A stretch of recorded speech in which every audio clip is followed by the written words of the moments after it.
భారత్పై ఉగ్రవాద కార్యకలాపాలు జరపాలని పాకిస్తాన్ తరచూ కుట్రలు చేస్తోంది. ఇందుకు జైషే మహ్మద్, లష్కరే తొయిబా, హిజ్బుల్ ముజాహిదీన్ వంటి ఉగ్ర సంస్థలను ప్రోత్సహిస్తోంది. ఇదే సమయంలో భారత్ కూడా పాకిస్తాన్లో రహస్య ఆపరేషన్లు నిర్వహిస్తోంది. గుర్తు తెలియని సాయుధుల రూపంలో మనవాళ్లు అక్కడి ముష్కరులను, సైనిక అధికారులను లేపేస్తోంది.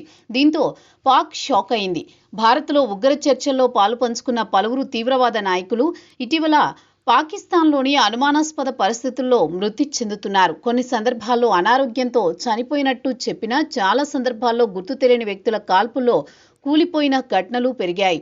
పంజాబ్, రావల్పిండి, కరాచీ ప్రాంతాల్లో ఇటువంటి ఘటనలు పెరగడం గమనార్హం. ఈ పరిణామాలు పాకిస్తాన్లో శాశ్వత భద్రతా వ్యవస్థలో బీభత్సాన్ని రేపుతున్నాయి. బ్లాక్ టీమ్ అనేది పాకిస్తాన్ మిలిటరీలోని రహస్య విభాగం. అధికారిక గుర్తింపు లేని ఈ దళం భారత్పై ఉగ్ర మార్గాల్లో కుట్రలు పన్ని రహస్య సమాచార సేకరణ, సరిహద్దుపైన దాడులు ప్లానింగ్లో కీలక పాత్ర పోషిస్తుంది. కానీ ఇప్పుడు అదే విభాగం అంతర్గతంగా టార్గెట్ అవుతోంది. ముజాహిదీన్ సర్వర్స్ అని పిలువబడే బ్లాక్ టీమ్కు చెందిన ఓ అధికారి ఇటీవల గుర్తు తెలియని వ్యక్తుల కాల్పుల్లో మృతి చెందడం పాకిస్తాన్ సైనిక వర్గాలను గందరగోళంలో పడేసింది.